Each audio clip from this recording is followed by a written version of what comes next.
Hi guys, you're listening to the Cask Culture podcast with Lee Robinson, aka Whiskey with Lee. um, and so I could just walk in and focus on the first release and the releases that they already had, and do a lot of testing and put the theory to the test. So it's Yeah, great. I kind of wish them all the best. I hope that the brand still kind of continues to grow and whatever they do, whatever direction they go in the future. I think that the liquid that they make is very good quality. Like, it is definitely. So I wanted to start talking about your new course coming up. hmm, So yeah, tell us a bit about that because I had signed up to the mailing list for it and looking at the when it's going to be out and stuff. So yeah, I wanted to hear a bit about that.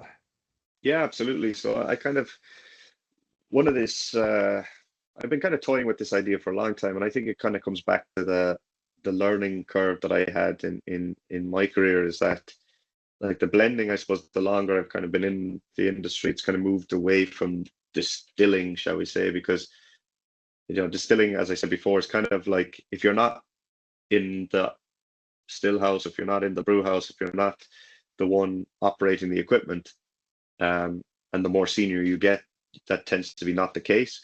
Um, it's less about distilling; it's more about fixing problems. So it's more of a maintenance issue. Yeah, So, like even in Clon, I spent very little time in the distillery itself because if you're not running the stills, if you're focusing on managing bigger processes, you're really just managing, the downtime, really, pretty much. And so you focus mainly most of your efforts on the blending side of things, which is actually probably the more satisfying for me part of everything, because again, it was the hands-on thing that I missed from my early days in Dingle.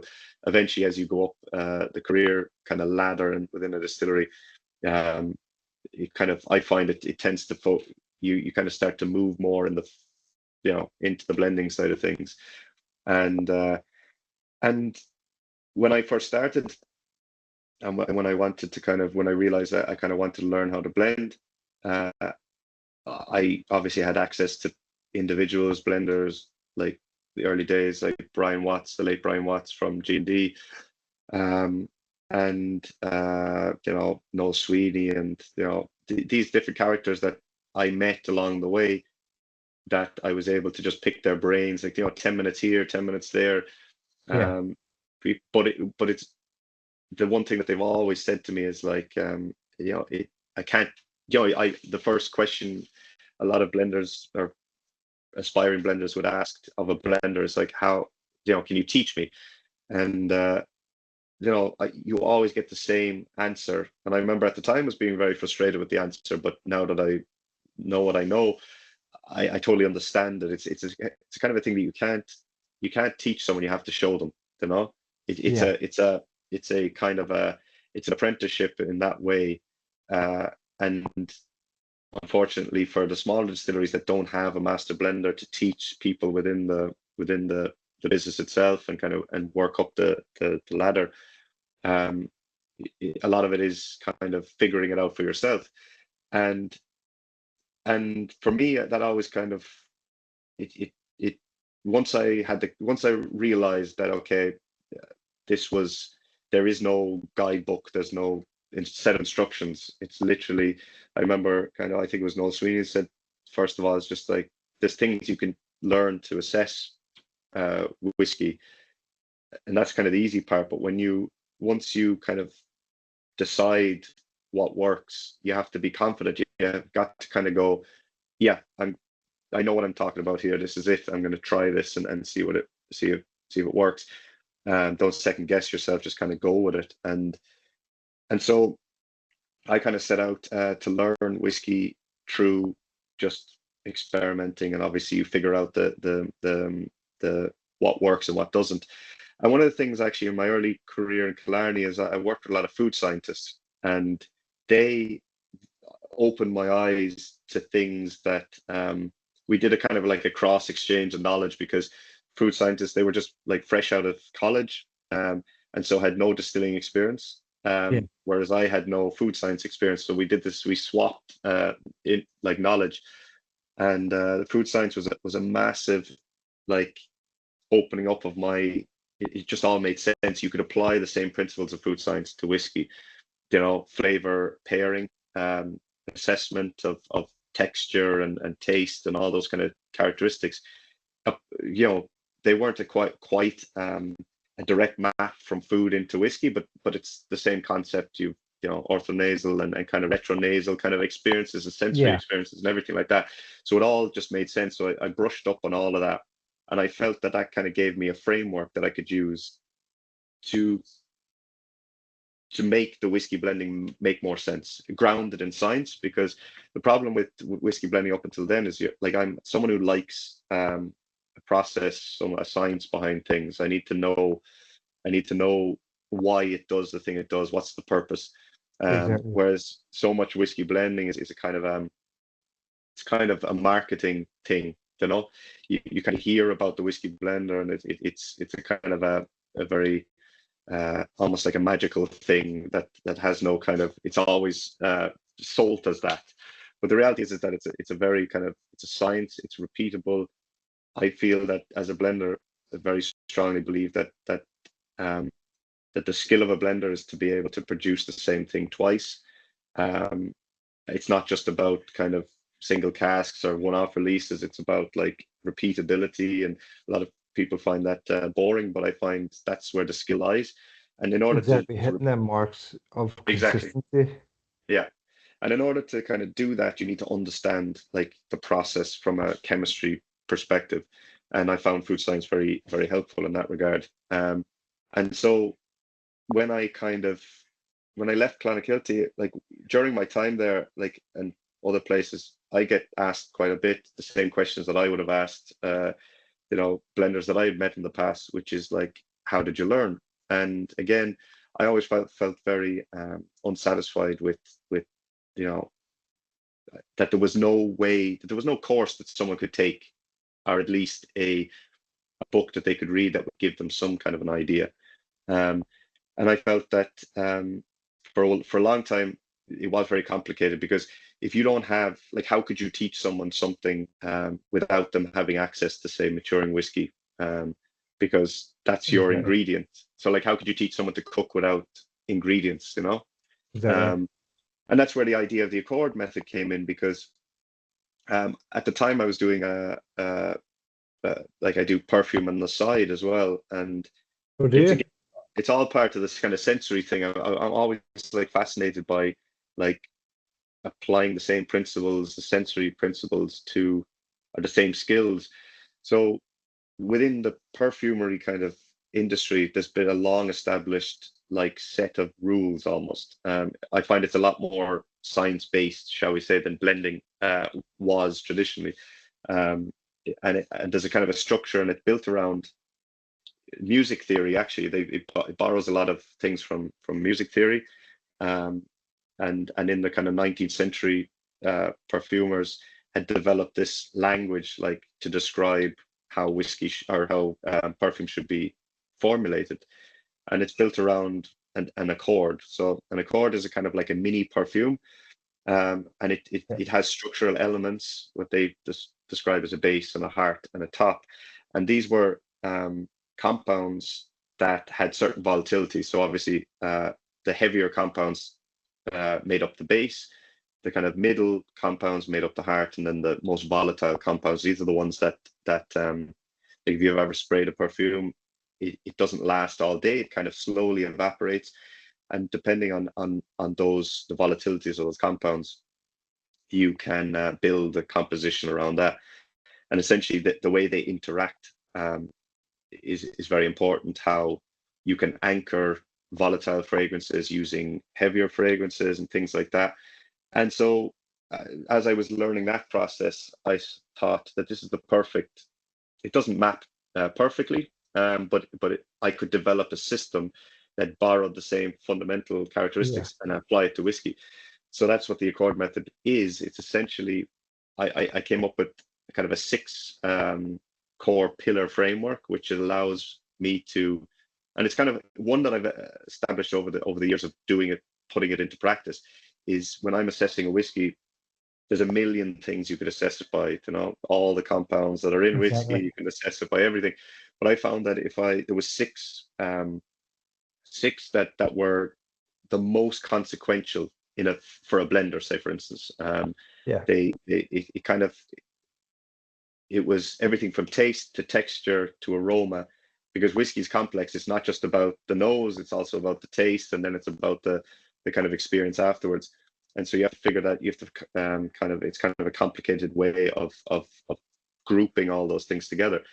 So I came up with a method that um, if you could categorize whiskey, basically six, you could break them into structural elements. So rather than the volatility of a perfume, it's more like a structure within a whiskey. So you'd have a yeah, base whiskey. That's essentially a whiskey that makes up the foundation of any whiskey.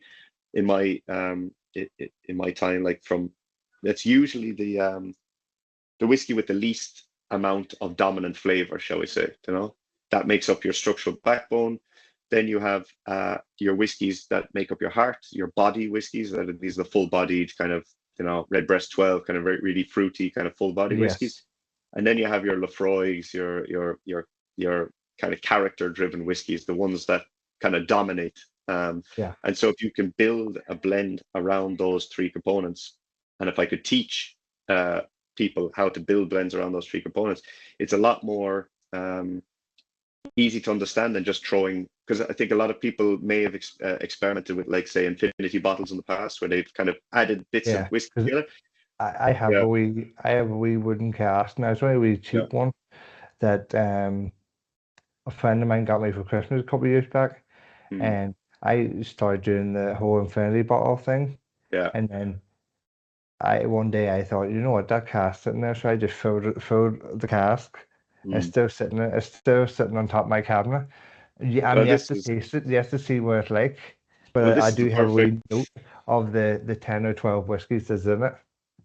Exactly, and I think this is the key. So it's kind of, for this course is kind of built around that idea that, like, that there's people that are already blending at home. The infinity bottle is kind of like a thing that people already do. Some people already do, but the problem with it is, it tends to be a kind of like a random thing. So, like, if you've got some little bit of leftover, you throw it in there, and like, it's a Yeah, bit of a surprise if it works out, if it doesn't. And then you could find that you like it one time, and then you put something into it and it just totally ruins it, and you kind of have to keep adding. um so I had that idea that, okay, well, I don't need to ship samples to people to teach them this course. And I didn't like the idea of shipping samples anyway, because it means then that people are guided too much. Like, if I ship you a sample of this, a sample of that, I'm essentially just telling you what to do. You know, exactly. uh, and, It might as well be a home science kit. exactly, exactly, You're giving me, and we're all creating the same liquid. yeah, exactly, and it doesn't work. What this course is primarily teaching is that any whiskey is an ingredient. So the whiskey you have at home, um, yes, they're finished products, and I wouldn't recommend doing this with your 21-year-old or your 24-year-old or whatever. If you want, feel free, but it's kind of, it's the idea is to um, think of whiskey, any whiskey, as a ingredient, because even though the blender who designed that whiskey had that in mind as being the perfectly balanced whiskey or whatever, every whiskey, no matter how well balanced it is, in my based on this system, will fall into those three categories. Their base, their heart, or a top. And if we can identify whatever whiskey you have, and there's a golden ratio as well that I teach in the course, which is essentially how much of a base, how much of a heart, and how much of a top you need to use in any composition. And there's a usual rule of thumb that I usually follow, um, and that it'll get you. I like to think it'll get you like 60% of the way there. And then, using the same framework, then you can essentially, you create, like, if you create, um, in perfumery is another example. You might create an accord, so that might be three ingredients that you blend together. It's not a finished product, but you could use those three ingredients that work together to blend with another three ingredients that work together, and now you're only dealing with two ingredients that you know work, and by blending them together, you're actually combining six ingredients, but in Yeah. reality, you're only combining two that you know work. So it makes the whole thing a lot more manageable. And Yeah. so it's a kind of a structured approach to blending using whiskey you have at home. And I think by the end of the course, I feel like people will, it's a kind of a sensory evaluation course in a lot of ways too, because it's teaching you to see your whiskey in a different way. Yeah. And so that the next time you taste the whiskey after completing the course, you're kind of, you can kind of, you can unsee now the structural components of the whiskey, whereas it's not just about taste. You can actually see, okay, this is how it was composed, this is how it was built, and Yeah. now I know that I can reverse engineer that, I can create my own. Um, and the whiskey that you have at home, even though they're finished products, technically, whiskey out of a cask is, anything is a finished product if you think about it that way. So it whiskey is a kind of a spectrum of flavor. So if you start seeing it that way, um, there's nothing stopping you kind of blending at home with the whiskeys you have. And so I often thought the way I envisaged it is like everyone's got a bad whiskey at home that they either were given as a gift or or Exactly. they bought it themselves and they didn't really like it, and it's just sitting there.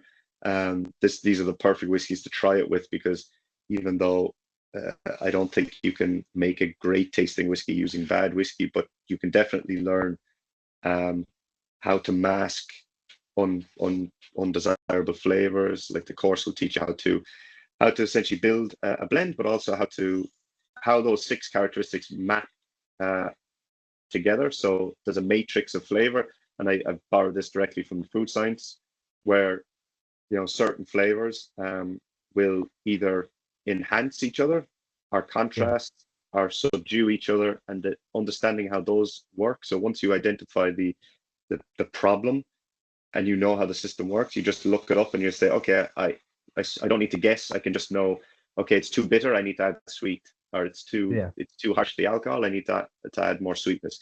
And you just, once you know that, I think, just even if you don't have any desire to blend or learn how to blend, I just think as a whiskey drinker, it will just totally open up Yeah. a whole Open new up the level of enjoyment. eyes. Yeah, 'Cause it sounds great because I wouldn't even, as much as I've messed around with Infinity Bottle and that wee cask I said about, I wouldn't even have knew where to start for yeah. blending whiskey. So it is Mhm. something I am very intrigued about. Yeah, and I'm just putting the finishing touches to it at the moment. I'm kind of just trimming it down in length a bit because I tend to ramble, as I'm sure you're aware here. So I need to kind of keep it within like uh, as I said before, like if you can't explain something within a sentence, or I'm always trying to find the most efficient way to explain a Yes. process. So I'm just kind of editing through these things at the moment. But yeah, I'm hoping the course would be kind of probably 6 week kind of lead time, would be the kind of when I'm hoping to launch that. So in around 6 weeks, you're thinking? That's my hope anyway. Yeah, it's So like we're, we're 90% of the way saying there. started June, started July, I mean. Yeah, around then. Yeah, Okay. I just kind of have to put the finishing touches on it. And part of the course too, which I didn't really kind of talk about yet, is there's an online community element to it as well. And I think this is Yeah. really going to be the thing that kind of is the most valuable, because I find anybody who signs up for the course, you know, the being able to share, swap ideas would be really Exactly. cool. And people Yeah. kind of can get online and just say, "Oh, this worked really well." Yeah. Go run out, and if you The have, tips and tricks of it all. yeah, exactly. And I plan to do kind of like online one-off kind of seminars as well, and maybe even in-person kind of events as well, to kind of to Like a give people workshop. exactly, like bring along a whiskey. So like if everyone just raids their shelf, brings a whiskey, and we literally do a live blend, no kind of pre-planning or anything like that. So we sit down, we take whatever whiskeys, everyone just lays them out on a table, and we can just literally sit down and categorize them together using the method, and then just do a kind of a live workshop. That's the kind of the idea behind it. That you don't need to be, because I think a lot of you kind of have to put your money where your mouth is in regard to, there's a lot of blending, a lot of sensory stuff that just, as you said, relies on sort of pre-planned kits, like you said, like Yeah, it's all you've done. Some distilleries do blending workshops and stuff like that, but again, it's the same, like same it's the elements for same product. everyone. Everyone's coming out with the same product at the end of the day, So this idea of it being, that's why the framework matters. The whiskey doesn't matter. It's about the process and about the Yeah. structure. And as you say, like there is obviously those cocktail workshops where you all have the same element, but you're all using the same whiskey. So Yeah, you're all going in a yeah, similar exactly. Yeah, direction anyways, unless I go very sweet and make something like a daisy and you go the other way and make an old fashioned. yeah, exactly. You Yeah, know, we're all using the yeah, same base product. yeah, yeah, exactly. So like that's the key part of it. So I'm hoping, I hope some people find some value in it anyway. So where can people find the course? So accordmethod.com. So accord-methods.com is kind of the landing page at the moment. That's just a kind of like a wait list. So if you're interested, put your email in there. We are almost at the 50 people. The first 50 people get this will get 50% off when the course launches. So that's kind of almost full up. I kind of I've been planning to kind of, there's a lot more content I'm going to put out soon that kind of sort of advertise a bit more. I get a sick baby off last week, so my plans to have a load of content was kind of ruined.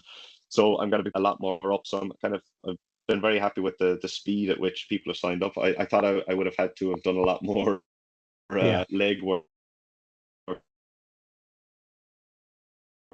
be honest with you, but it seems like I think it's something that people do very so accord-method.com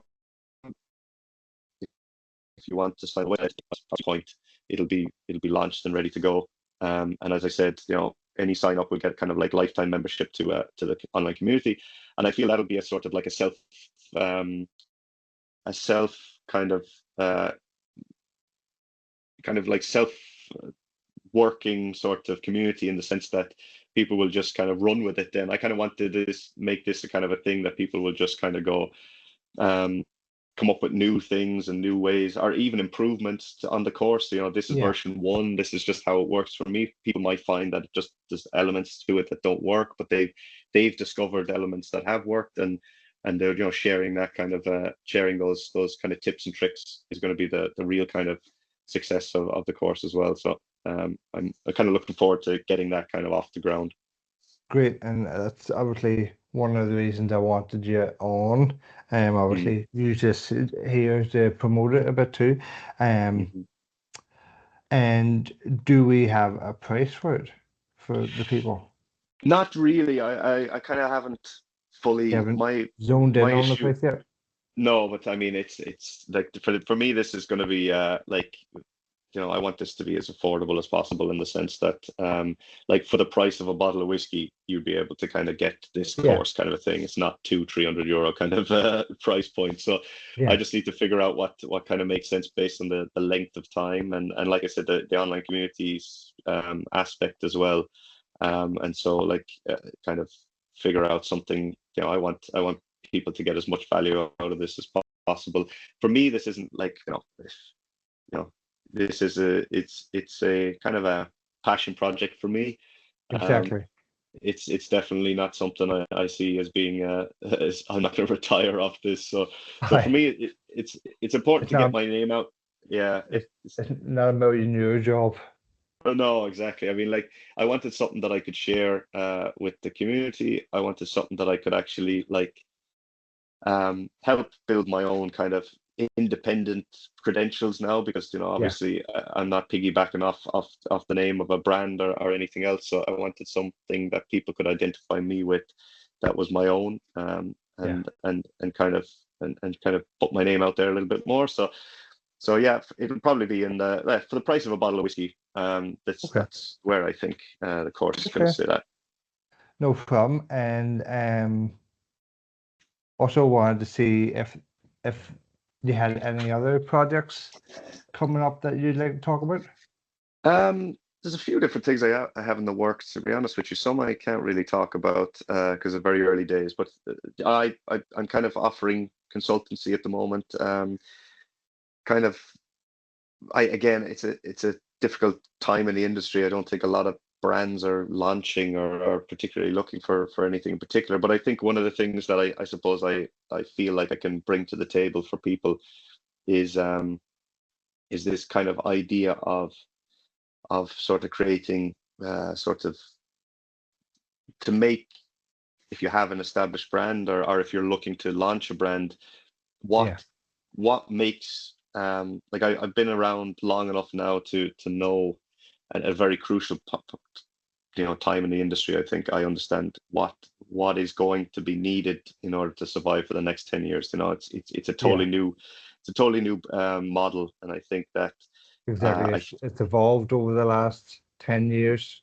definitely, and I think, yeah, like even some of the brands that I've spoken to, I've only really just launched it really in the last month, but some of the people I've talked to, who are interested in maybe launching their own brand, or are interested in discussing things. It's amazing just how much people are still sort of stuck 10 years ago. They still Yeah, think they're still thinking like they can exist, or they can launch a brand in the same way. And one of the things that I'm kind of like where I really feel the value that I can bring is brainstorming. Launching something new is a kind of a risky time, or risky enterprise at the best of times. And so you really kind of have to know, you have to be launching into the best possible space that you can.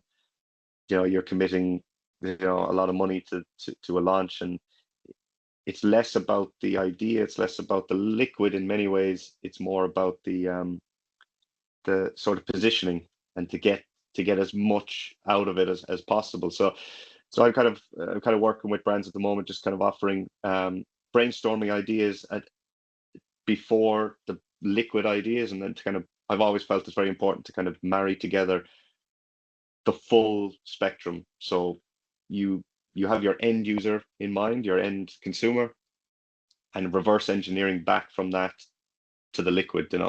And yeah, when you do it that way, you kind of, a lot of people start with the liquid, and they realize that there's no market for whatever they're selling. They haven't positioned it correctly.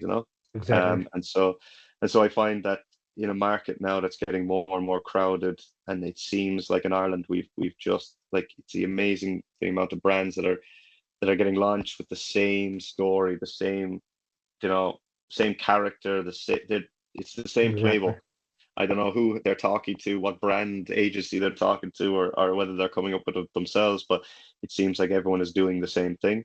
There's a few unique brands out there that are kind of that are doing their own thing, but you really need to be looking at different approaches, and that's where I think I can help with. So the consultancy thing is, it's not a full-time gig, in the sense that you know I kind of really, the thing that I'm kind of most interested at the moment is trying to, I know it sounds a bit corny, but to try to help. I yeah, find that the best way to learn anything is to kind of is to sort of teach it, and to kind of put your money where your mouth is, kind of a thing. So I'd love the opportunity to even sit down with brands, or individuals, to brainstorm these things, even as a kind of like to figure out what the industry needs, and so that I can learn how to kind exactly, of best suit the market. So, like, again, it's kind of less about financial and more about learning at this stage. I'm kind of all like about learning what the industry actually needs right now, because that's what's gonna, I could have all the ideas in the world, but if people don't need it, it's not gonna be a success. exactly. And that's where the longevity of Irish whiskey can be too, is working on what the industry needs and not more of the same.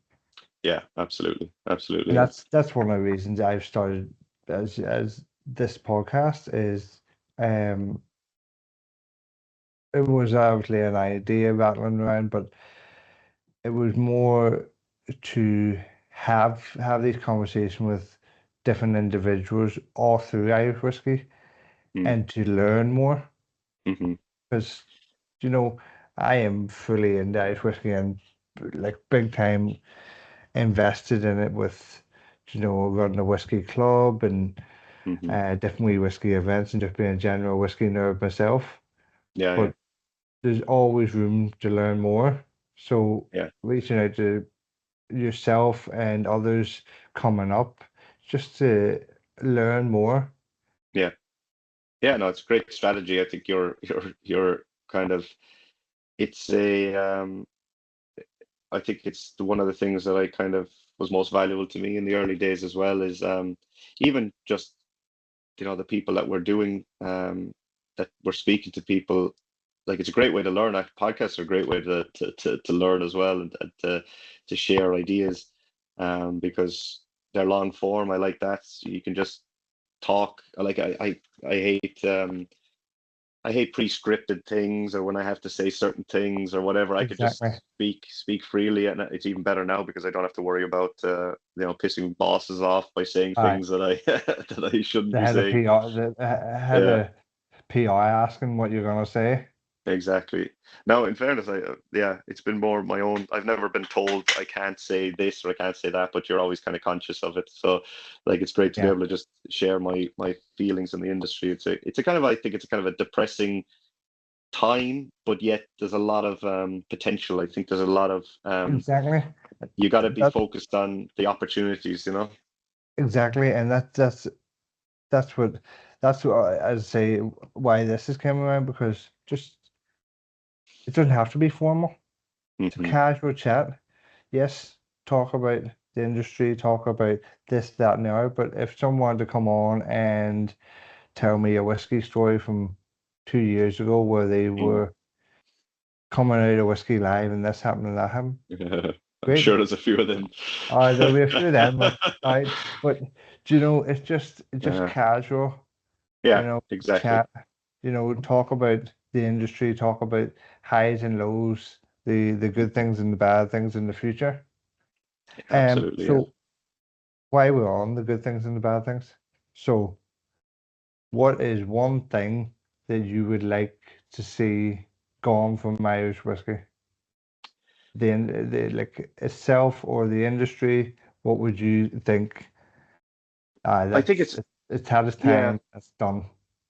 I think that I think that, yeah. I think coming back to the marketing behind a lot of distilleries that were set up in the last 10 years over egged the like they were all I get it. It's like it's an Irish sort of industry, one of few kind of native industries that we have, and and largely sold to Americans, obviously, as being a large cohort of people that consume Irish whiskey. It made sense that the marketing and story behind it was very much about Ireland, the land, the mythology, the sense of place, the landscape, whatever. Yeah, I find it's overcooked now. I like we need to stop talking about the Atlantic Ocean or the sea breeze or whatever. We need to create brands and stories that will survive a little bit longer and actually be a little bit more brave. Now it's starting to happen. You're seeing brands that are like Fox's Bow or whatever, like brands that are kind of like not leveraging because they don't have a sense of place to leverage, shall we say. They don't have a distillery. exactly. They need to leverage identity and a kind of a brand that's different. And I think that is happening. So I think like I'd like to see more of that happening and kind of less of the, shall we say, appealing to the the sort of The what tourist every brand market. in Ireland. It's exactly because every brand in Ireland is doing the same thing. Whether you're a whiskey brand, a skincare product, whatever, it's all about Ireland. It's always like it's leveraging that tourism aspect, which I get it.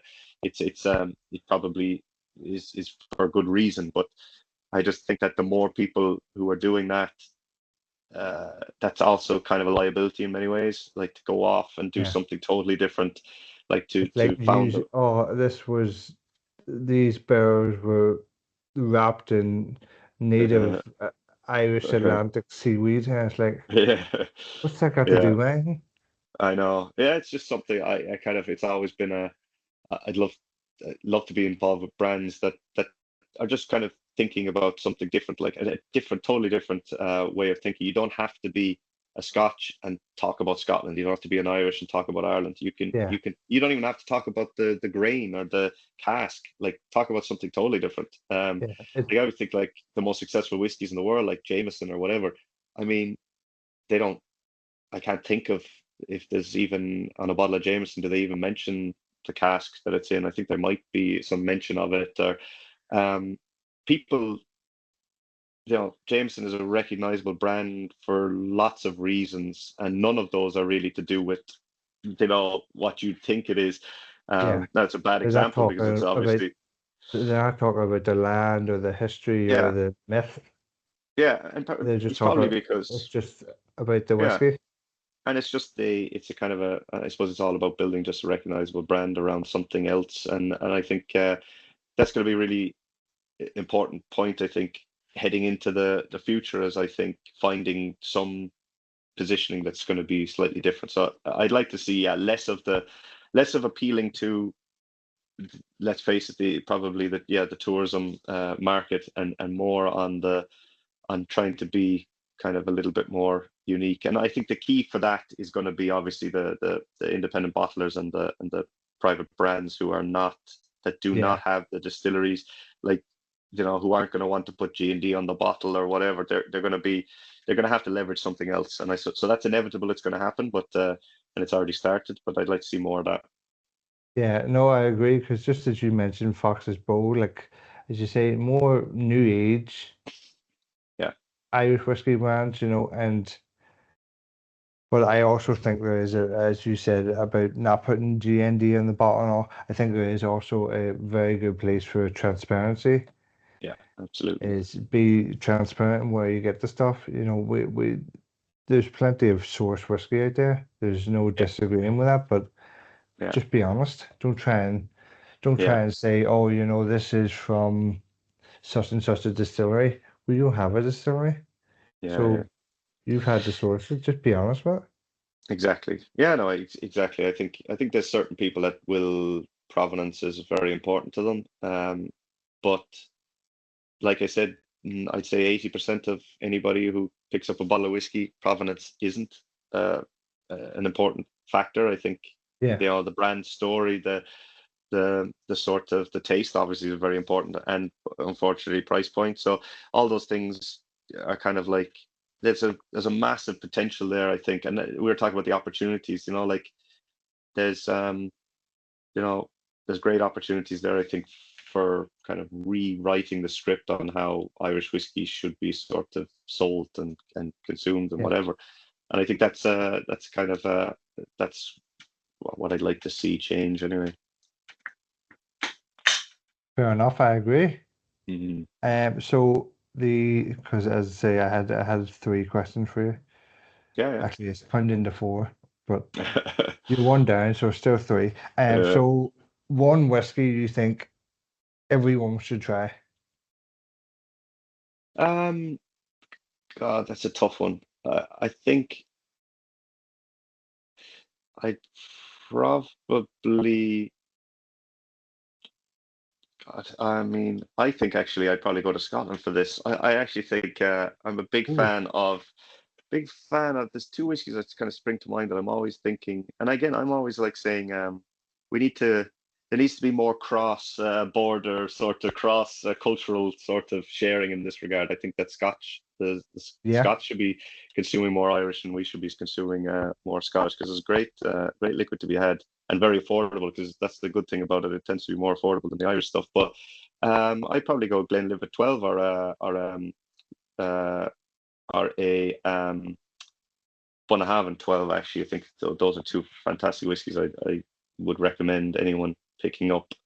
Um, if they're looking for an Irish recommendation, I mean, I think I'll give Clonakilty the plug there and say, like, definitely pick up a bottle of the pot still if you can. Um, With his name on the back. yeah, of course. If my name's not on the bottle, then yeah. But it's kind of, I would say that definitely.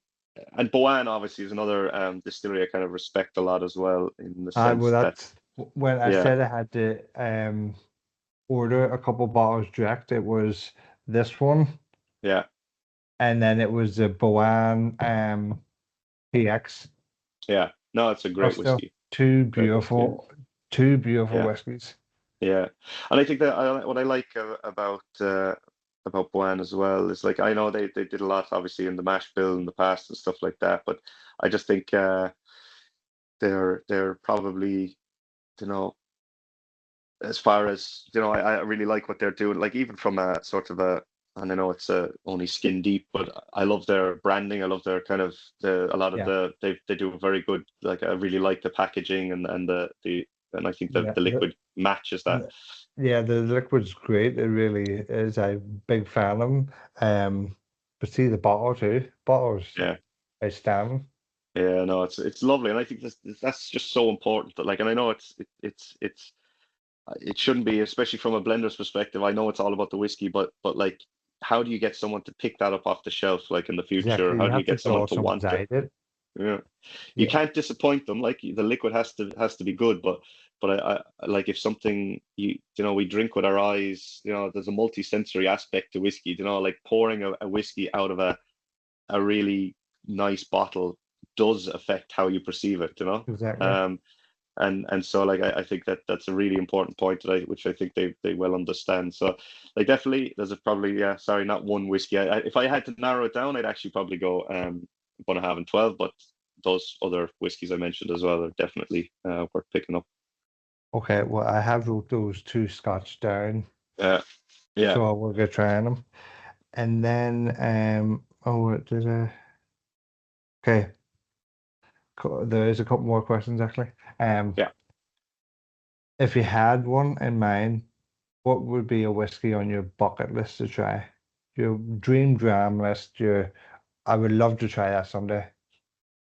Jeez, that's a tough one.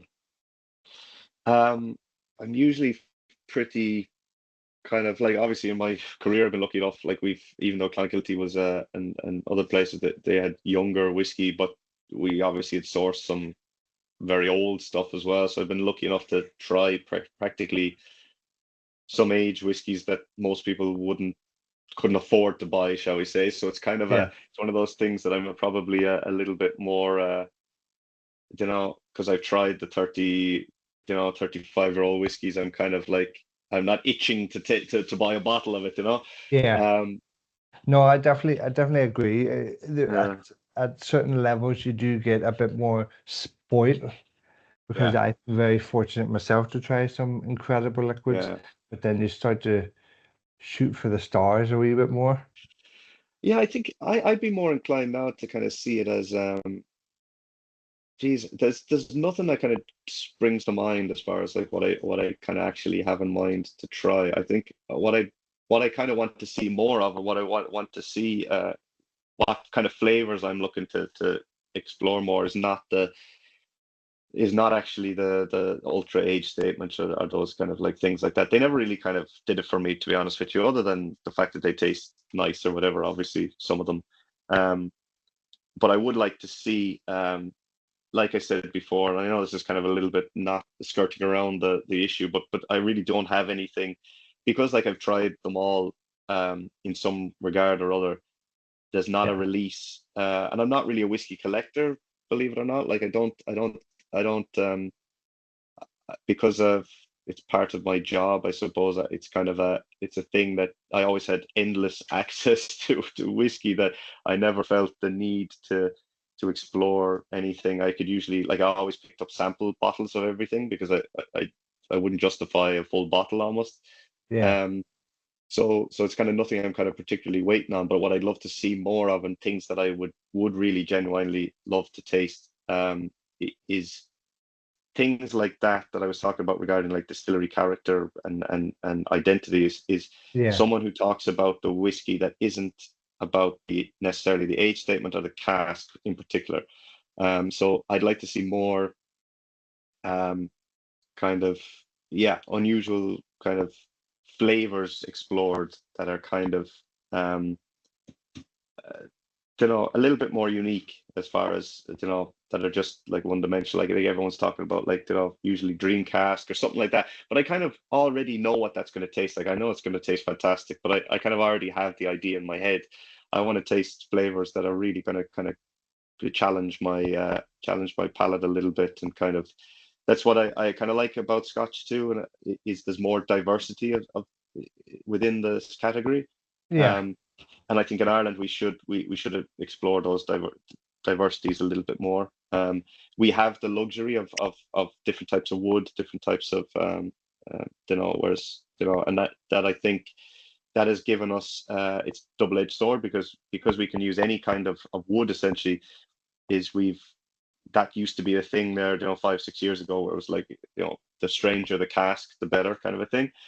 yeah, Whereas in Scotland they could only use oak, and that generally meant that they they didn't over rely on say casks. Like actually, a lot of Scottish distilleries will just fill the same thing. They might just fill like you know bourbon and sherry. That's it. The entire product range is just it's about age those statement, two. and it's about the liquid itself. Yeah, And so they don't really leverage the cask much at all. So yeah, more unique flavors, I think, is probably my okay, my very kind of roundabout answer to that question.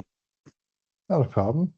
The last two questions are: I know you're originally from Dingle, Mm. and obviously you're probably living down near Cork, are you?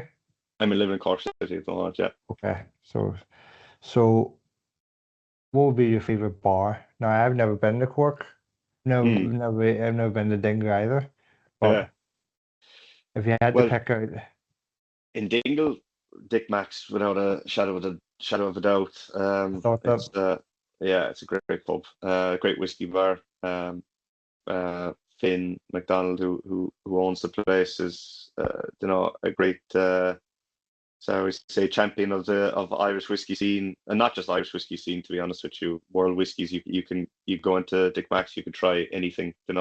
That's why, like, one of the during my time in Dingle, I had colleagues uh who were big into whiskey, and who kind of got me into we were obviously making it. We'd go up to Dick Max, and we'd all take turns just buying each other whatever whiskey that we'd recommend. And when you're in a bar like that, you literally have, you know, you have the full so spectrum, much all the variety. Scotch. Yeah, you have a full Scotch section, you have a full Irish section, full Jack. You have a full spectrum of everything there. So Dick Yeah. Max is a fantastic pub. Um, and in Cork, I'd say the Shelburne, probably again a great whiskey bar. Uh, And a great kind of environment as well. They I was just in there a few nights ago, and like what's great about the Shelburne is they kind of take the idea of like being a barman, bar person, whatever, very seriously. It's a kind of it's one of those old school yeah. professional things where you feel The people take their profession. job seriously. Yeah, they're not like you feel like everyone in there is an expert. You can Yeah. actually talk to them and then ask them what do you recommend, whatever. So it's a great pub as well. Great. And the final question, Yeah. Beamish or Guinness? But I'm gonna be a little bit diplomatic here and say it depends. So Beamish, if you're just having one, I think Beamish is a superior flavor. There's more body, there's more kind of complexity to it, but I wouldn't want to drink 10 of them, you know? Yeah. Whereas I'd go to drink Guinness if I wanted a session, like, whereas if I wanted to just enjoy maybe a little bit more flavor, it's kind of like the equivalent of like craft beer. If I wanted one, I'd have a craft beer, but I wouldn't go on the Yeah. rag with craft beer. So like that I've often said that about Murphy's, Beamish, Guinness. I'd still See, drink Guinness if I was drinking more than two or yeah. three, you know? See, I'm in a toss-up because for me, I would say Beamish would probably be my third, Mm, and Murphy's and Guinness are fighting for first. yeah. No, It takes it takes a tickle to see what I'm fancying at the yeah. time. they're a lot more close. I think there's a kind of a spectrum of, like I said, more kind of like, shall we say, flavor, if you want to call it that. The Guinness's success, I always found, is because like it's definitely not the best stout in the world. Like obviously when it comes to flavor and stuff like that, but its success is it understands exactly what it is. People are drinking, they're not just drinking one pint of it, they're drinking like 10 pints of it. Yeah, And you don't want something that leaves a like too much of an aftertaste or that's too exactly. heavy, whatever. You want something that's kind of almost like, that goes down easy. So they're they know what they're doing. Murphy's, I think, is like a step up again, a little bit more flavor, a little bit more kind of aftertaste, shall we say, and then Beamish is at the top level of kind of that before you hit the craft stouts and stuff like that. So yeah, like I'm still, it still very much depends on on the mood I'm in, shall we say, but Yeah. definitely, No, I I know, completely agree. yeah. Shelbourne's another great bar. Actually, they do a flight of the three, and you can do a blind taste of the three the beers. You know. But see, I would one of the few bars in Belfast, the Duke of York, that Oh do yeah. all three. Mm. So if me and friends are in or anything, I would always say I'm going in for the three wise men, and Yeah. I'll have one of each, and then on the day I'll choose which is my favorite and have my fourth pint. Ah, brilliant. Yeah, that's a good idea. Yeah, That's just it's greed. That's just yeah, exactly. what if Yeah. you like to No, but enjoy it's yourself. they're great. They're great. In fairness, it's it's crazy that Cork is like Murphy's and Beamish, like two stouts obviously brewed at the same location in Cork as well. So it's a Yeah, strange situation. But I feel like there's been obviously with the explosion and popularity of stout in general, Guinness, I feel like you're seeing Beamish and Murphy's like just becoming way more popular as a kind of as an alternative as well, which is great to yeah, see. yeah. Well, it is definitely. And are you going to Whiskey Live this year? No. Yeah. I am actually. It's my first kind of year as a punter, shall we say? So I love Whiskey Live. So I've always usually worked at it. So this will be my first year just as a kind of a punter. So I'm going to go for the Friday evening session, I think, and just kind of walk and actually enjoy myself for a change. Not that I didn't enjoy myself before, but at least I'll get Yeah. to be able to It's different. walk the floor and taste some stuff. Yeah, I'm going down on Saturday afternoon. Oh, okay, yeah, yeah. I said I'd stay away from the Saturday evening one because I always felt that was the messier of the Aye, that of is messy. the. That's why I want the Saturday afternoon before all the mess happens. I'm away. Yeah, exactly. Yeah, yeah, yeah. You start seeing people passed out on the in the corner and Exactly, stuff like that. exactly. So just Yeah, going down for the day, anyways. Um, excellent. Yeah, well, that's us. Thank you so much for coming on. no problem, Lee. I Thanks for really having. do. Not a problem. I really do appreciate you taking the time to come on and talk to me. So Excellent, hopefully I have this launched out just before Whiskey Live. excellent. So on all the major platforms, but I will clip it, some of it, and put it on socials and stuff to build a bit of momentum. But I will tag you and stuff and Absolutely. Yeah, no, run that'd be any great. video by you anyways. Yeah, no, absolutely. It's that'd be great, and yeah, very happy to. I'm the first, am I? Or did Yeah. you have it? Ah, yeah, brilliant. So yeah, it's an honor. I hope you have a lot more success with it. And if you ever need any recommendations, I'm sure you have a list of people you're looking to speak to. But like, yeah, hopefully I'll be subscribing anyway and listening to a few of the Well, thank you conversations in the very much. future. I really appreciate it. And Absolutely, no problem. have a great rest of the day. Absolutely, I'm going to go out and enjoy some of the weather. Yeah, just right. I'm thinking about the same. Yeah, exactly. Finally, we have a summer. I know. So Excellent. cheers. Thank you. Thanks, Lee. Appreciate it. Best Yeah. of luck. Bye. That was my chat with Oisin. Thanks very much for tuning in to the Cask Culture podcast. Don't forget to like, follow, and share. Thanks.